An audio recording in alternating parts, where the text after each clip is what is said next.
Now, just how much do Mr. and Mrs. Crank really know about each other? And how much do Mr. and Mrs. Long really know about each other? Well, we're going to find some of that out a little bit more today. And Roy, would you tell our home audience about that first bet, please? Mara Long is going to have to decide whether or not her husband, Richard Long, can answer this question. Where did whiskey originate? Now, Mara, you're going to be making the first bet in just a moment. Right now, a word about the new ammonia cleaner. Top job. Oh, yes, hello there. The object of our bet is to, as you know, decide as to whether or not your husband or wife can answer a question. Back up that decision with a bet of up to $100. And as you know, the first couple who wins $200 wins the game. First to lose $200, they lose the game. And each team, as you know, is playing for a viewer from one of our NBC television areas. They were chosen in a drawing that was held right here in our studio just before we went on the air. And Beverly Garland drew which station? KOA, in the Mile High City, Denver, Colorado. So the Cranks will be playing for the folks in that area. Richard Long drew WOAI, San Antonio, Texas, for the Longs. Now, we'll find out who the winning viewers are from these areas at the end of our program. This is Revenge Day for Dick and Mara because they didn't win a thing on the show on Friday, so we're going to see if they can do a little damage today. As we say, the first question is for Dick. The wall will separate you. Mara, listen, place your bet, and say nothing to Dick until after he's given his answer. Here's the question. Where did whiskey originate?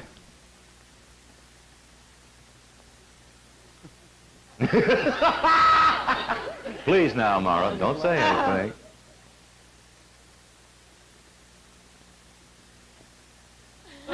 Oh, all right, we'll see how well you know, Richard. Dick, here's your question. Where did whiskey originate? At my house. No, that's where it ended. Where did it originate? Where did whiskey originate? Yeah, where did whiskey originate? In some little devil's mind somewhere. Where'd this little devil live? We'll get to it one way or the other. Whiskey. Not whiskey. Yeah, you know what it is, don't you? Have you ever heard of it? Yeah. Where did it originate? I'll give you a clue. It doesn't grow on a tree. It doesn't? Where did it originate? Well, I got to take a shot at it. It must have... Yeah, please do. Shot at it. No, I No. Be my guest. I can't give you a double shot, only a single. That's the worst pun I've ever... It's, Scotland. No, doggone it. Ireland. Mara bet. Ireland. Yeah. Now, Mara bet $70 you'd know that, but you didn't. Listen, we got together last night. I told you everything I know. Took 3 minutes. Took 3 minutes. 3 minutes. We can't win, you know. Well, you're minus 70.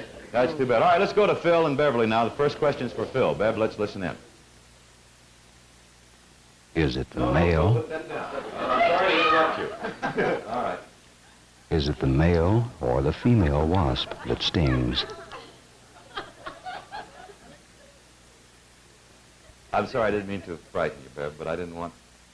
Frighten me, frighten me. Yes, it did.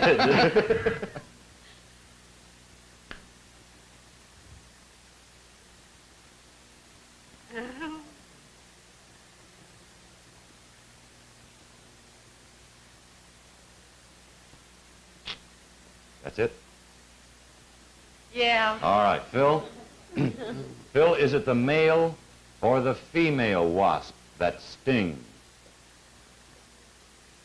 Oh, God. It must be the female. Right. Right. Right.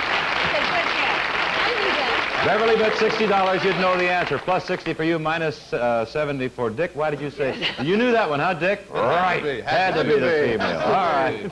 We'll be back with more of I'll Bet in just a moment. Now, here's the cooking secret that wakes up natural food flavor. Accent. Questions and answers on I'll Bet are prepared and authenticated by the editors of a new major encyclopedia for the modern family, the 20-volume Encyclopedia International. Revenge Day for the Longs hasn't come to pass yet. They're minus 70.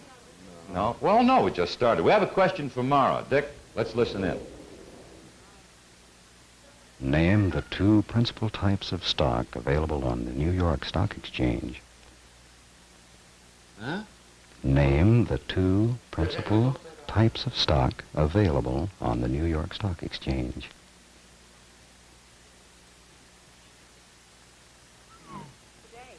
Today, you're minus 70, Dick. On the board. I mean, I don't care what I'm doing here. All right. Mara. Mara, name the two principal types of stock available on the New York Stock Exchange. The two principal types of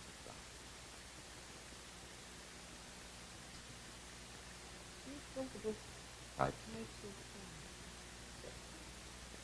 You know that I know something about a bull. Well, they call something a bull in the stock. You know stock. You think of bull and bear. Yes, that's all I know about. Is that your answer, bull and bear? Don't listen. You let them laugh, Mara. That's okay. She said, and maybe the laughter covered it up. The two types are bull and bear. But that describes the mood of the market, really. Dick said you wouldn't know the answer, so it's all right. No. Well, things are fine. Things are fine. Dick said that you would not know the answer. The two principal types are common and preferred. I still don't. But at least you know something about it. We finally did it. We finally did it. Bull and bear describes the mood of the market. You're on the board, plus 30, plus 60 for the cranks. We have a question for Beverly. Let's listen in. What's the funniest thing I ever heard? So we're going to ask Beverly, what is your favorite vegetable?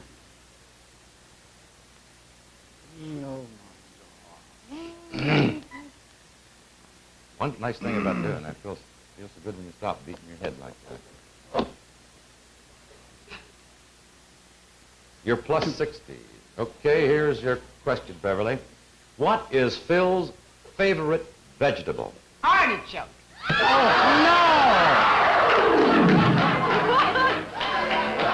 No, he told us spinach, and he bet 100. Spinach, we eat artichokes all the time.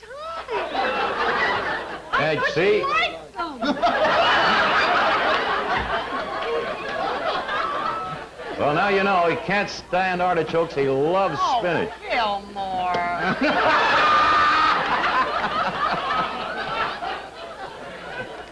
I forgot Well, about artichokes. The game is really picking up speed now. The cranks are minus 40 and the longs are plus 30. This is the best we've ever done. I knew I should have. All right, we have a question for Dick. Let's see what happens here. Let's listen in, Mara. What type animal is a titmouse? Did you hear it?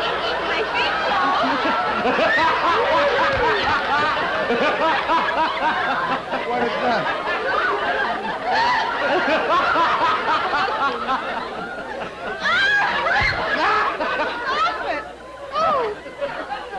What's going on here?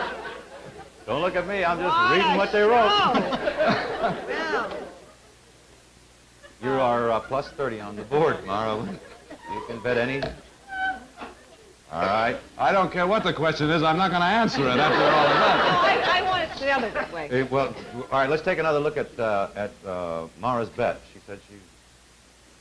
Go to the right. I think she said she could change it. Yeah, change All right. All right. Okay. Now we're all set. Dick. Yeah? What?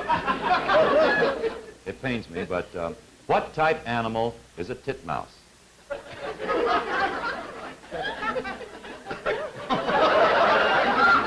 Look, you're a Boy Scout Indian leader or something. Why? We don't teach them about things like that.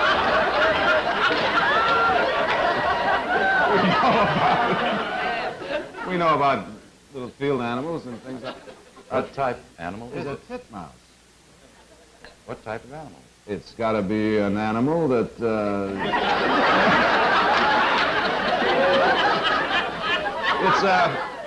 it's a rodent. No. You're sorry you changed your bet now. Mara bet that you would What is not it, a know the answer mammal? first. Then she bet you would. It's a small bird. small bird. It was even in a song. A bird called a mouse? How could that mouse? Titmouse. You are exactly even with the board. You're neither minus say, nor I plus. She said first that you would not be able to answer it. Then she changed it to can. I guess that YMCA thing came to her mind and you figured that the Indian Scouts and all that. I thought it was a mouse, too. No, it's a small bird. A small bird. And we'll be back with I'll Bet, more of I'll Bet, I should say, just a moment. Now, here's a simple magic trick that every woman should know about. Just one. Well, so far, the people in Denver owe us $40, but the folks in San Antonio are even with us. That's the score. The Longs, nothing. The Cranks, minus 40. We have a question for Phil. Beverly, let's listen in. Arnold Raymond Cream, Jr. was the oldest boxer ever to win a heavyweight championship. What was this boxer's professional name? That's the question we will ask Phil, Beverly.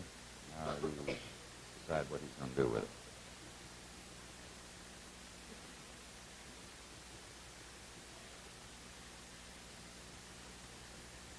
Is that it? There's a look of indecision on your face. Now, let's stand. All right, fine. Phil, here's your question. Arnold Raymond Cream, Jr. was the oldest boxer ever to win a heavyweight championship. What was this boxer's professional name? Once more, Jack. Arnold Raymond Cream, Jr. was the oldest boxer ever to win a heavyweight championship. What was his professional name? The oldest boxer. Yeah. Ever to win. Sonny Liston? No, that's not it. You're all right, though. Beverly said you would not know the answer. Put you on the board to the tune of plus 30. Happened to be Jersey Joe Walcott, the oldest. See, all the Arnold Raymond Cream Jr. was all frosting on the cake. The oldest boxer to win it, Jersey Joe. All right, plus 30 to 0. We have a question for Mara this time. Dick, let's listen. Dick, we're going to ask Mara what your golf handicap is.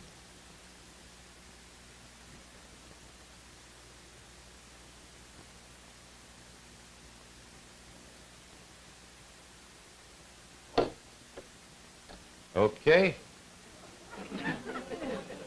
Mara, what is Dick's golf handicap?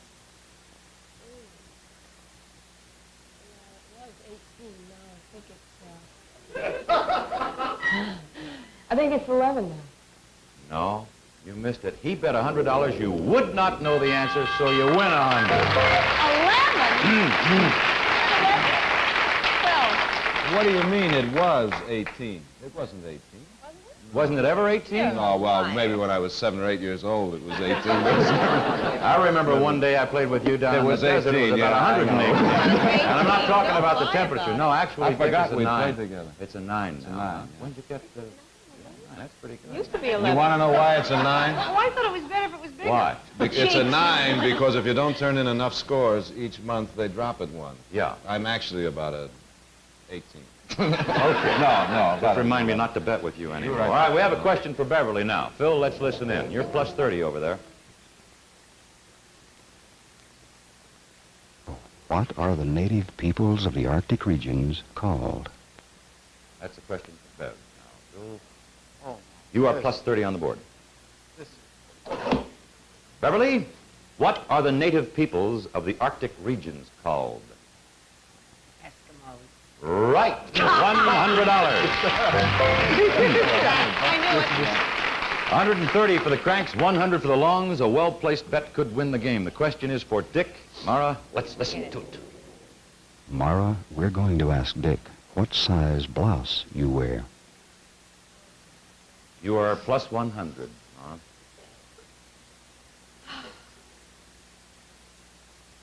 Very bad about this. Well, now, never you mind. He just, well, who knows? We haven't seen a way to win a bet. Lucky. Dick, what size blouse does Mara wear?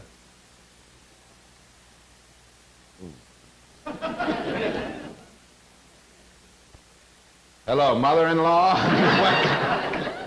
If you think you're in trouble, you should have been here a couple of weeks What ago. size? I don't Blouse. even know how they...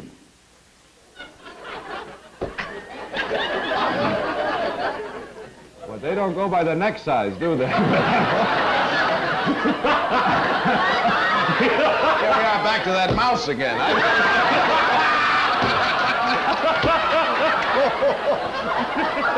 a good line.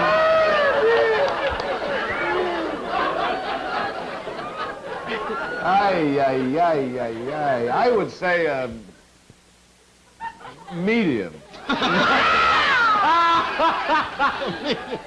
I cannot accept that as What an do you answer. mean They that's come no in size? individual sizes, Dick, and I'll give you a clue. It's a number. You have any idea? A number. Yeah, they don't come like men's T-shirts or something like that. I guess they don't. No. I wouldn't like to venture a guess. You want to pass? Don't say I'll average. say what? Well, I don't know how they run. Maybe a 12. That's just as wrong as medium. No, you. You had to go and ask me a question like that. No, I'm sorry. I'll tell you. So you better write this down. You know, it's handy to have for birthdays, Christmas, etc. She wears a 34, size 34. I only missed it by 100. Okay, the score is 60 for the longs, 130 for the cranks, and we'll be back with more of I'll Bet in just a moment. See, ever stop and think of how many things you can clean with a spot remover? Dick Long just said, did we lose again? Yeah, you did, Dick. You didn't win any money. However, somebody in the San Antonio area is going to take a trip to the city of their choice. Would you draw the card out, please? And we'll choose somebody who's been watching I over won't even be able to WO8I. Do this right. What? William J. Rott. R-O-T-T. Yes. Box 876, Carrizo Springs, Texas. Mr. Rott, congratulations. A trip to the city of your choice coming your way. All right, you were ahead at the end, Beverly and Phil, so you were awarded the $200. That means it'll go to somebody who's watching over KOA Denver. Who is it? Gladys McCombs, 6476 West 29th Avenue, Denver, Colorado. Congratulations, Gladys. $200 coming your way. These cards are going out. Be sure to send us correct ones. We'll see Beverly and Phil and Mara and Dick again tomorrow. We hope you'll join us, too. In the meantime, Jack Narz reminds you that if you think you really know your husband or wife, don't bet on it unless you're playing I'll Bet. See you tomorrow. I'll Bet is a Ralph Andrews, Bill Yeagerman production. If you would like to participate as a home contestant on I'll Bet, send a postcard with your name, address, and the call letters of the television station you are now watching to I'll Bet, Hollywood 51, California. Home contestants will be picked at random by areas in a drawing by our guest stars.